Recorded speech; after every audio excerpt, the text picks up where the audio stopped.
And welcome to another edition of South Texas Crossfire. This is Attorney Joe Flores reminding you to join us each and every week right here on KTMV on Spectrum TV, formerly Time Warner. And we're here on Channel 6, right between NBC and ABC. And not only reaching out to our friends, bienvenidos a nuestros amigos que hablan español, but also to our English-speaking compatriots here. And also we have fans on the internet too, also.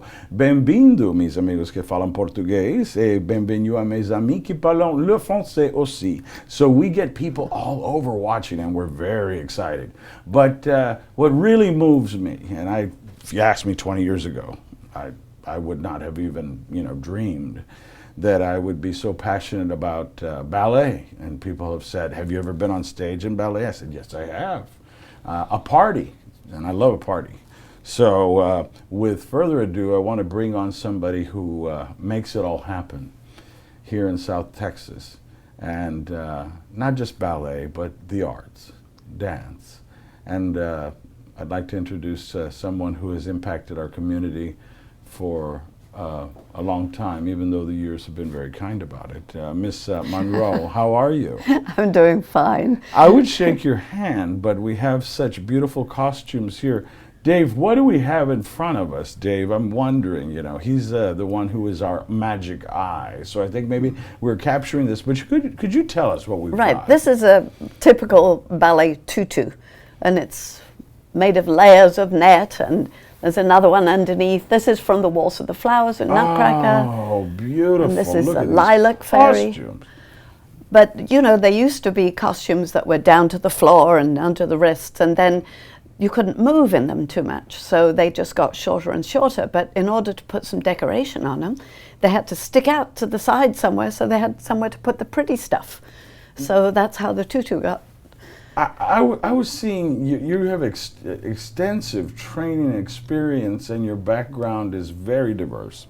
There are those out there who, let's just start with the basics, and then we'll delve into what ballet is. A lot of people misunderstand about dance, period. Tell us a little bit about where you grew up, your training, your experience, your background. Okay, well, as you can hear, I didn't grow up in South Texas. I can't get rid of the accent, but I've been here, 45, 50 years. Yeah, it's obvious you're from Brownsville, Texas. No, I'm kidding. Sure. Whereabouts? I grew up in London. Okay. And I was very lucky to go to an art school where they think the arts are just as important as the other educational subjects. So they did just as much education, and we covered as much of that, but we did dance, drama, music, art, just about all the languages, anything connected to the arts. And it was a wonderful school, and there's very few of them, unfortunately, because the arts are so important in life, and they're being eaten away at in the school districts. And it used to be that they had more arts programs, but there's less and less now in the schools. And the tone in your voice echoes mine. One of the programs, and I have had sort of brought this marriage together, if you will, of politicians, industrialists, attorneys, of all people. Oh, right. We love the arts too, and doctors, and then everyone in between who love the arts and say, if you don't have the money, have the time, volunteer, and support us. And so people have a lot of questions to ask. So as Tip O'Neill, one of the speakers of the House, because I love politics, said, all politics is local. Well, I say all arts begin at the local level. So right. We've traveled across the world from England. Why Corpus Christi? I came to New York first. Oh, wait a minute. We were in London, and now we're in New York. Stand by, people. I'm sorry. Well, I came to New York to join a ballet company. I was in a company in London, and major company, and they toured extensively. It was wonderful. But a choreographer came from America, and then asked whether I would come to join his company in New York. They were starting a new company. So everybody said, oh, it'll be terrible. You go to New York, you know, they have guns in their back pockets. It's really dangerous in the streets. And you said, so, look, I'm from London. You know, it's a big city. And, they have a very strange idea. It's from the movies. Yes, yes, so, yes. Anyway, I came here and everybody was... New York is fantastic, and the West Side for the arts. I mean, it's just so alive, and it was a wonderful experience. Well, it fascinates me. I've got, as I said, a sister with the dominant smart genes. I got all the recessive bad traits. And, I don't think so. And I think she'd love to go see, you know, performance, but I want to know the experiences you had in New York. Where did you perform? Where did you train? Well, we performed, it was called the American Ballet Company, and it was performed at the Brooklyn Academy of Music mostly, and then we toured all around the States. We toured to Spoleto Festival in Europe. We toured just about everywhere, and it was a wonderful experience. So my daughter Vanessa often talks about the American Ballet Academy, and I think I've seen some sort of with these reality shows, sometimes you hit a good one. Mm-hmm. And I think they have one about the American Ballet Academy, if I'm not mistaken. They probably do. The American Ballet Theatre.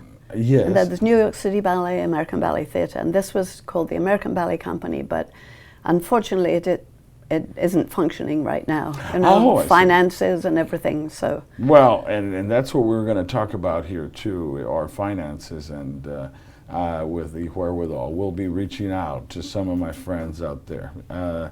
And so how long were you in New York? About 4 or 5 years. And then I went to Norfolk, Virginia, and directed a company there and ran the university program at Old Dominion, and then to Kentucky, Louisville, and directed the Louisville Ballet there, and then I went to Houston and was ballet mistress for the Houston Ballet for several years, and that's how I came to Corpus Christi. Coming to Texas when I was in Houston, the directors of the Corpus Christi Ballet at the time, Larry and Betty Rockemore, asked me to come and teach here when we had a layoff or a summer break or something, so I came down to teach, and several times, and they kept on saying, well, we want to retire, you need to come down here permanently, and finally I did, and I've been here ever since. Well, I'm a great historian, so tell me a little bit about, and forgive me, Rockemore? Larry and Betty Rockemore were the original directors of the Corpus Christi Ballet. It was called the Corpus Christi Ballet Arts then, I think. Fascinating. And they had been around for, I mean, quite a while. Right, and they were really interesting people. They had a great dance experience. They did ballet as well as musical theater. Larry was in West Side Story, and they were in all the big musicals, and so it was a great school, and when I took over, it was full of really talented dancers, and so we just built from there. I want to backtrack a little bit. You were a performer, and the transition between, and I've seen like Mr. Clower, our mutual friend, going from performer to director, mistress, right. And you know, in the best sense of the word, it's not easy directing. The best sense of the word mistress? Well, yes, you know, that Ballet one I fell mistress. into right there. Right. Yeah, everybody out there, you know, get your head out of the toilet, you know. That means a big shot, yeah, not the derogatory thing.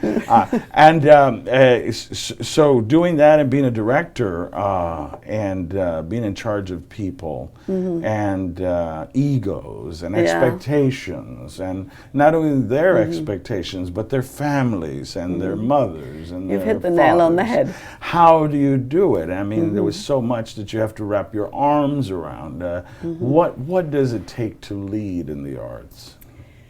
Well, it's a difficult transition because most dancers don't have that sort of background and it would be good if we all learned a little of how to handle people. But you learn as you go on, or through mistakes, or but in general, the parents are wonderful. They're really supportive, and then there are times when they're not happy, or we do the casting. For instance, we're doing Nutcracker auditions this Saturday, and so we'll have about over 100 kids, and we'll have to put them in places to make it fit the production. And everybody has a part they want to be, but maybe they're not suitable for it, or maybe 10 people could do it, but we only have one place or one costume. So that's the hardest part. But one of the things that I think it's good for kids to learn, it's a team sport. You're part of the team. You're this character, and that is part of the whole story. And they learn, to be a player rather than just thinking about themselves, hopefully. And I think you're right. What's happened in not only in America but worldwide, I think that there's that sense of otherness that we've lost because of the immediate gratification of the cellular devices and right. Getting what you want, when you want it, how you want it on there, and then the actuality of having to work with people and facing disappointment. For every victory there are many failures, and I'm testimony to that. And so when that happens, when you first started here in Corpus Christi, the challenges that you faced, we're talking about South Texas versus ballet and other dance forms of dance, and so your predecessors, I'm sure, at least had laid the groundwork in a wonderful way. Yes, they have.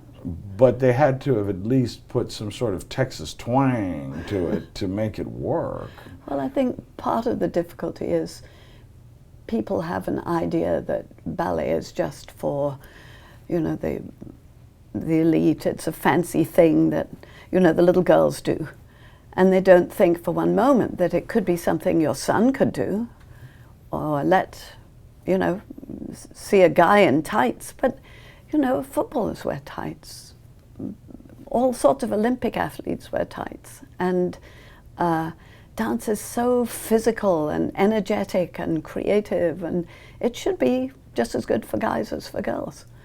And it's hard to get some of the dads into that frame of mind.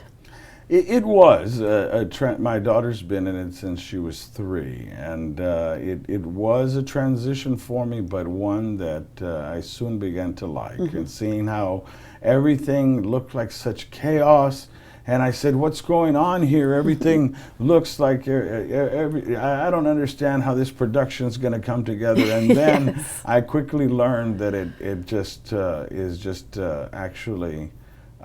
It's not chaos. It's more like all of these parts come together, and then it becomes something really beautiful as it joins together. And I think, for instance, everybody thinks about, of course, the most popular, the Nutcracker. And I know that that's coming up. I also know that there are. I hate to date my shows, but aren't there auditions for the Nutcracker coming up pretty soon? Yes, this Sunday. We're doing this, ladies and gentlemen. This will air, unfortunately, afterward, but there's always next year as well, and other opportunities. But we're airing this in August of 2019, and I remind everyone that we will be playing this in October and November, and we would love to see you out there and have a sold-out crowd. And we'll be providing information at the bottom of your screen on how to get involved and how to reach people and ask more questions and what websites to go to and have a lot of fun. Great. But I think what you said about volunteering, I was at a performance with another company, and one of the dads who was helping said, "The best time I've had is backstage. I volunteered, I helped them with the scenery, and he had the greatest time. He said it was a bonding time with his daughter that, you know, he just felt was very precious. So I had the opportunity of a lifetime. I played my own daughter's father in the party scene, mm-hmm. and that was something, and that I can identify with him. But also, I think I saw that performance. yeah, loading and uploading. Yes. Yeah, Right. yeah. Or you know, getting everything together. Just the process of just helping, mm-hmm. and then seeing it all come together. It makes you feel a part of something. Right. Hundreds of people. Right.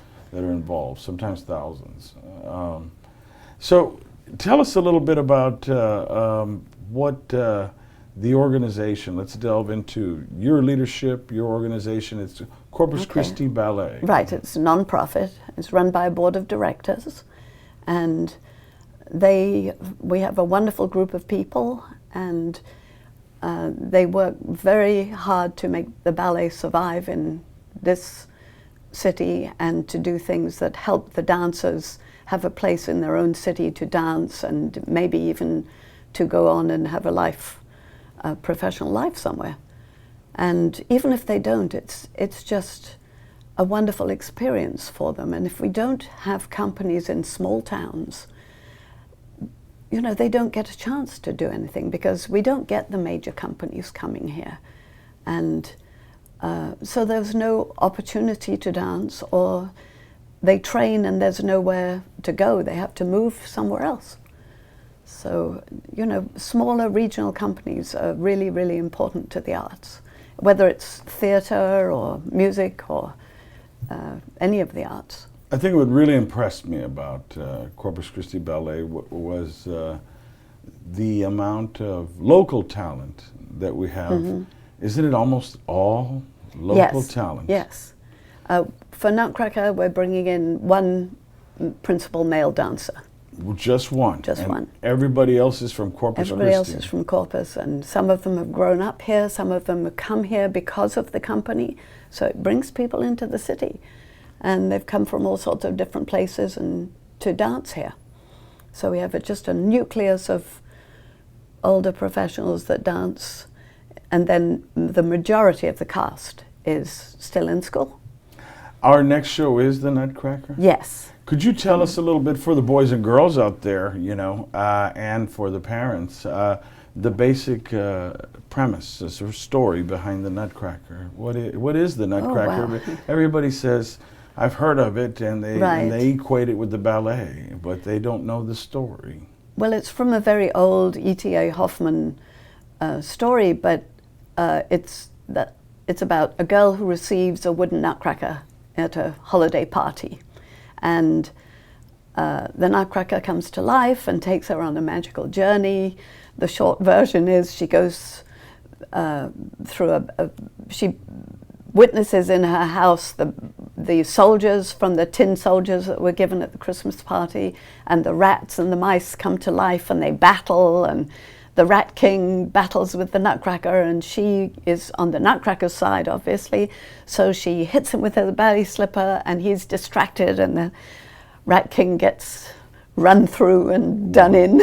I recall that. And so then the Nutcracker takes her on the journey through the land of snow into the kingdom of sweets and sort of Candyland. So then dancers from all different nationalities come, and it's the culmination of the piece, the Sugar Plum Fairy and the prince dance for her, and then the very end of the ballet, she goes to sleep and wakes up, and is it real or isn't it? Was it just a dream?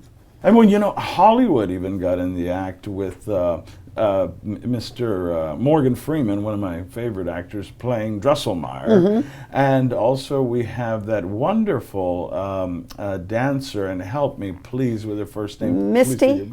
Yes. Misty Copeland. Now, she's gotten a lot of airplay on TV and endorsing products, and I think that's wonderful because... And she's done a lot to help young dancers, particularly African-American dancers, think this can be for you as well. Exactly, and I have seen many dancers of color excel. You know, from London to New York to Right. to Houston. I mean, all Houston of these. has a major. Oh, yeah. Lauren Anderson, It's just she was a wonderful. principal dancer. She teaches now. And that's what I want the boys and girls out there to know about here in South Texas. It really means a lot to me. Plus, we'll be loading this up on LinkedIn, Facebook, Twitter, all of the social media. And of course, we'll be donating this interview to Corpus Christi Ballet to do with it what they will. If they're smart, they'll edit me out and then just keep everybody else. But we will have wonderful pictures as you are seeing right now. These images are just amazing. The costumes, the stage, the lighting, and there is, look at what we've got The right headdresses. here. What little girl? Can we have a look at that, Dave? Can we get that on camera? Look at that. What beautiful little girl would not want to wear that? Actually, this one I made. You made that? Right. Amazing. And we have a wonderful wardrobe. This was made by somebody else. But this looks wonderful on stage, but it's made out of pipe cleaners. We had a guest artist come in. See, it's all just pipe cleaners, but it looks fantastic on stage. And we had a guest artist come, and she had this great headdress. And so I went into the dressing room and was sneaking a look. And she said, "Oh, I made that because I lost the one I was supposed to be wearing." And I looked at. She said, "It's pipe cleaners." So, And it was so light, it was easy to wear. You have to be a costume maker, and you've got to, on the fly, make things Well, happen. I don't make the costumes. I pretend I don't sew. So I glue and staple. But we have a lady who is fantastic, Jane Hooper. She keeps the wardrobe immaculate. She makes costumes. She makes sure they're all cleaned and labeled and organized, and she deserves a medal. And I remember you've got the two places, the girls perform downtown, and I remember someone did you a favor because these graffiti, quote unquote, artists had damaged your property, and then some wonderful people stepped up. I believe it was an attorney and her husband who came and also the community came in and repainted it. Yes, twice it happened. Twice it's happened. Right. Oh gosh, and each time people have come forward to help. That's so nice, really. We appreciate all the people who help. There's so many people who do so much behind the scenes that you never see. People donate things to silent auctions, or they help backstage when we're corralling, 20 little mice, and they have to be kept quiet, and they help feed them, they look after. Each group has chaperones, and they're there for hours, and it can only happen with a lot of people helping. Well, and that's what it's all about. And we have the number, the address, the website, how you can get involved. We're going to take a little break, but when we come back, we're going to be talking more about Corpus Christi Ballet, Miss Munro, and her vision for what's to come. There is some very exciting things that are happening, and very quickly. Not only the Nutcracker, but much, much more, and community outreach. So stay tuned. We'll be right back. And you're watching South Texas Crossfire. And for once, we're not having political candidates go after each other. We're having the arts on. And we want to thank Carlos Lopez and also Dave Mendes for always having produced this for me, going on 15 years now, and almost as old as my daughter already, and time flies. So we're going to take a brief break, and when we come back, don't forget, we're watching Corpus Christi Ballet, and the number is there. Call for more information. Visit the website. They even have a Facebook that you can profile you can go to. So I'll be back in a little bit. This is Joe Flores along with the director, Miss Munro, when we come back.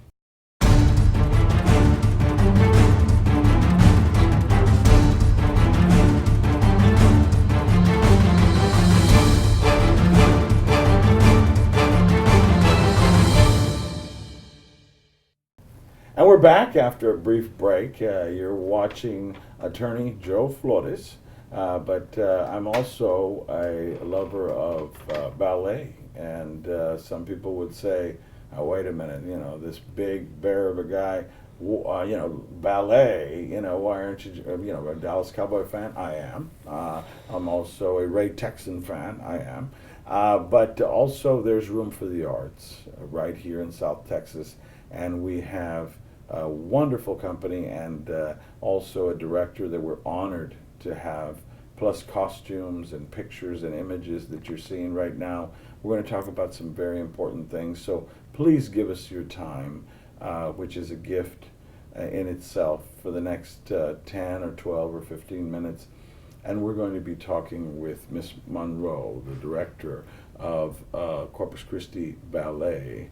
Now, Miss Munro, thank you for joining us again. You're welcome.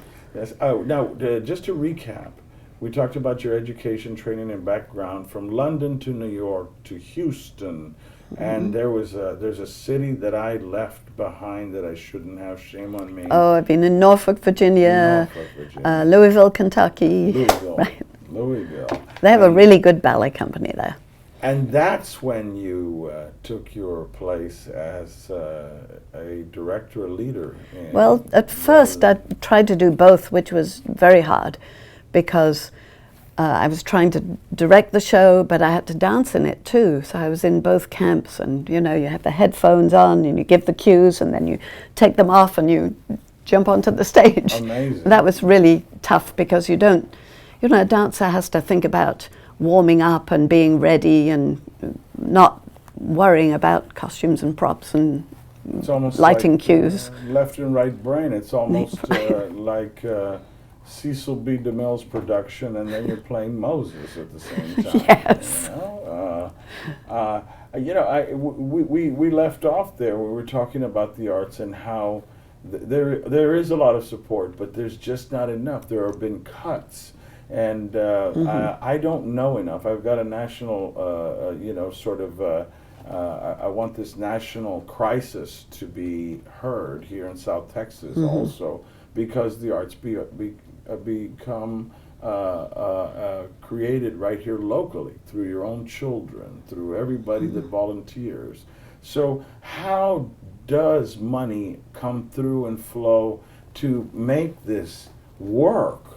These beautiful costumes. I mean, right. I'm sure the stage isn't free. No, very expensive. Yes. How do you do it? How do I mean? How do you make this keep this boat afloat, as they say? Right. Well, there are a lot of people that help, but it's obviously never enough. We try to do it as inexpensively. Obviously, costumes cost. Shoes for the dancers cost, and they mostly buy them themselves, but a pair of point shoes can be anything between $60 to $90 a pair. And they'll go through these very fast if they're doing a lot of dancing. And not to get off the topic of money, which is very important, but on the point shoes, if little girls ask, you know, a 6-year-old walks in and says, Miss Munro, I want to wear my point shoes already. What would you tell her? No. And that why? would really ruin a child's feet. As they grow, the little cartilage in the joints in the toes and ankles is softer when they're younger. And until that hardens and becomes steady enough to take the weight of their body, they should not do point. And some schools put them on too soon, and it's not good for the dancers. And you know, it's hard for the child. I want to do it so badly. But it's not that easy. As soon as they get on point, they do all these boring exercises and they think they're going to fly around like a fairy. But then gradually, just slowly, if they've got the patience, it gets to be easier. It's so much hard work. I've had the fortune of seeing the companies in Houston, here, San Antonio, around the whole South Texas area, and see how hard these people work. And those few moments on stage that are a culmination of months, if not years, of devotion. Right. Giving up the Friday night boyfriend's invitation, or the party, or the everybody going to the mall, or something that they would be in rehearsal at the same time. I see so many dancers that it's almost there's a solitude to it, yet it's so unique because then it becomes almost like a togetherness, but there is a solitude to it that you have to practice, and you have to, the mental and physical discipline that it takes, Right. that people just don't understand. It's not some beautiful woman that just jumps on stage and begins to perform. Right. Especially the group dances. You have to not only think of how you're dancing, but where you are in the space with other people, and whether your arm's just the same height as somebody else's. And so you're not just dancing the steps for yourself. There's so much else you have to consider. And then the timing and the music. And so it's really very good for their brain. In fact, dancers are very smart. They do very well in school. All of the physical and mental coordination helps them in a lot of ways. Mom, Dad, please think about it, because it certainly has made an impact on my daughter in so many ways that I can't even begin to explain. And it also impacted our family too on how we thought about the arts. My wife and I come from some humble beginnings, and what drew her to the arts was they took the whole class free to see the opera in Dallas. Great. And she then became fascinated by bringing little versions of the Nutcracker to children and outreach programs and things. And to this day, she says, that's what I'd like to do, even in quote-unquote retirement. I said, we'll never retire. But back to the finances. I had the same experience. I was, I don't know how old I was, about 7 or something. And the school went to a performance of a ballet, went to Giselle. And that was it. That was it for you. That was it. But, it shows how much those field trips and those things, whether it's going to Washington and they see the politics happening, they see maybe go to a play, go to an opera, go to see the art museum or the natural history museum. It all creates interest in other things that could be possibilities in their lives. I tell people, don't just write a check for the tax deduction, because this is a 501c3, and take advantage of that. But they can do that anyway. Yes, and that's good. Don't just write the check, show up, and look for this ugly mug there. I'll be there. And talking about financing, what can people do to get more involved, and not just the captains of industry, male and female alike, but the just regular, everyday people that say, I don't have $1,000 to donate. I don't have $10,000 to be a diamond sponsor. Every small donation builds, and also time. If they'd like to come and be involved, we have so many different areas that volunteers can be part of, and it's a very welcoming community, and it's a lot of fun. I always say I talk way too much, and so closing arguments, in putting it in attorney terms, I'd like you to give you the floor the last few minutes to let people out there know what you would like to tell them about what's coming here in the very near future in the arts, in ballet and dance, and what we can expect, but also what your vision is of gaining more membership and contributions. What do you see happening in the next, say, year or two, and then the next 5 years? Well, in the near future, we participate in a performance called Bailando, and it's going to be at the Texas A&M PAC Theater. So that's going to be in October. And then, of course, Nutcracker in December. And then in the spring, we're going to do the full-length Sleeping Beauty. And that's a big production. And if somebody wants to see an incredible Tchaikovsky masterpiece come to life, that will be the thing to see. And we also go out of town and do performances. We'll do one in Beeville. And so I would say, first, come and see what we do. And the following year, in 2021, we are going to host one of the biggest events in dance, the Southwestern Regional Dance Festival. And so we belong to an organization called Regional Dance America, and it's strong companies in all the Southwest.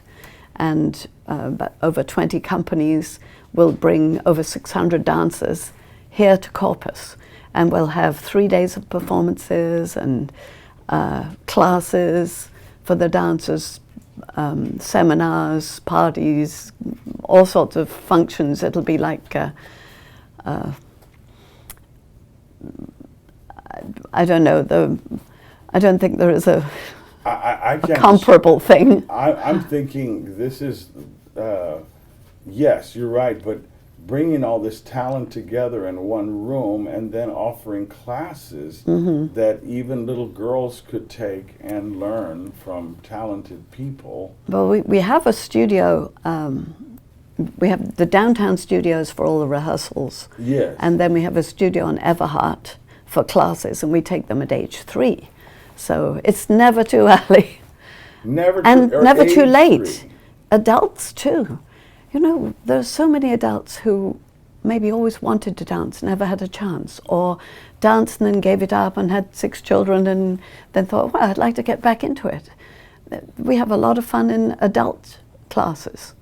And then they come back to it and they get involved in the whole business of performances or volunteering. We'd like to see a lot more people being involved. And as far as money goes, that's more than welcome. You know, every performance takes a lot of money. The theatre, the stage crew, the lighting, the costumes, the scenery, the backdrops, and so Speaking anything of, is a I'd help. like to offer this to you, What is this?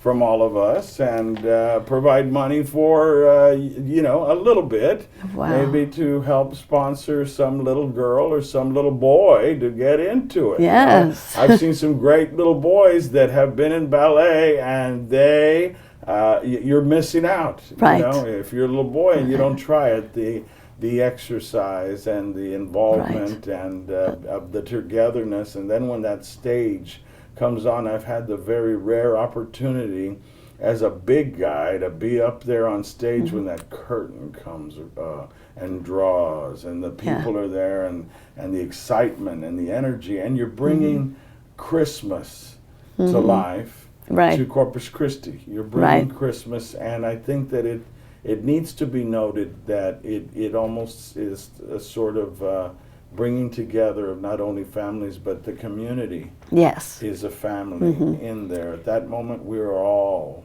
family, the relatives, the worst uncle that you know, and he's in there too.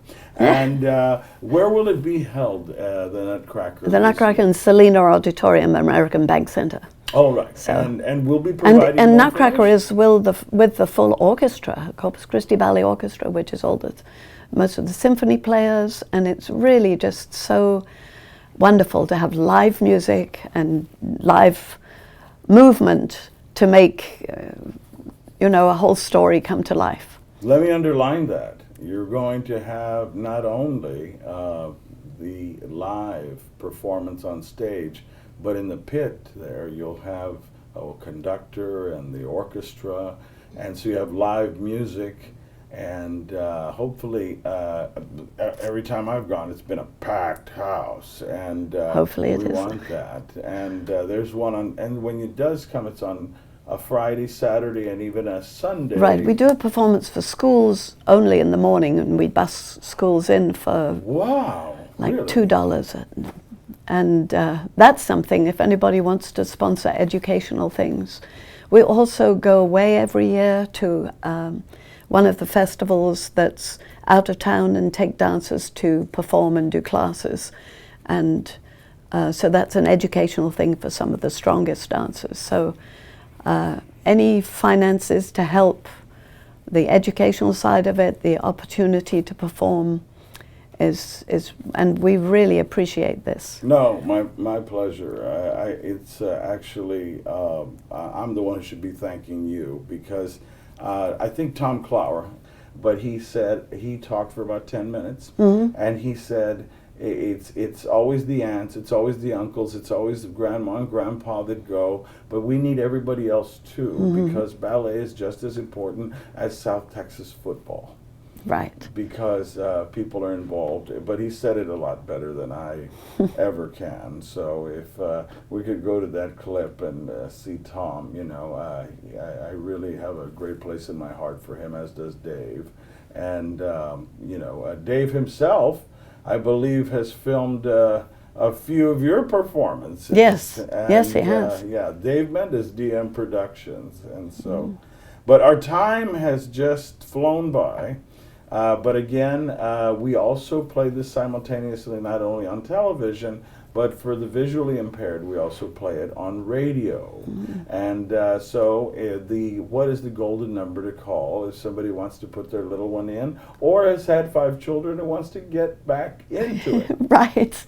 The Corpus Christi Ballet is 882-4588, I think. I never call it. It's on my phone, just on the speed dial. So. But Corpus Christi Ballet has a website, all the information, the performances, and everything are up there. We would love everybody to be involved in some way and support the arts just as much as sports are supported here. Well, you have my word. I'm going to be playing this very regularly, and as October rolls into November and we get nearer the holiday season, Dave and I will be playing this on television. And for those of you, yes, I know, under 40, nobody watches television anymore, it's on their phone. Well, we also will put it on all social media, and believe me, I know and have a lot of friends, as do you all in Corpus Christi Ballet. And so all of us, when we load it, I want you to share it with all of your friends, and that way all of us together can make those tickets sell and make those volunteers come and help out and make those checks out to Corpus Christi Ballet, and also bring those little ones out, and also those moms and dads that maybe haven't danced in a while. And it's just been amazing. Sounds wonderful. It's been amazing interviewing you. Any last words before the curtain is drawn? Oh, well. Come see for themselves, be a part of it. It's an exciting world that maybe they don't know anything about, and it's something that everybody could enjoy. Well said, Miss Munro, the director of Corpus Christi Ballet. It's been an honor bringing you on. Thank you so much. Yes. Appreciate it. And I apologize for being late. I had to go get some flowers for her. Because, I mean, what kind of man would I be? My last name is Flores.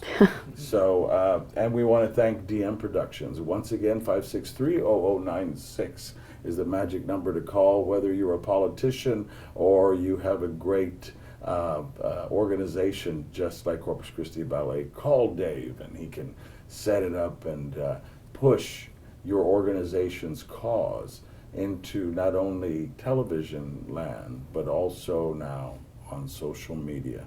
And it's been a great interview. We want to thank Miss Munro for everything that she does for our community. We're out of time, but thank you and God bless.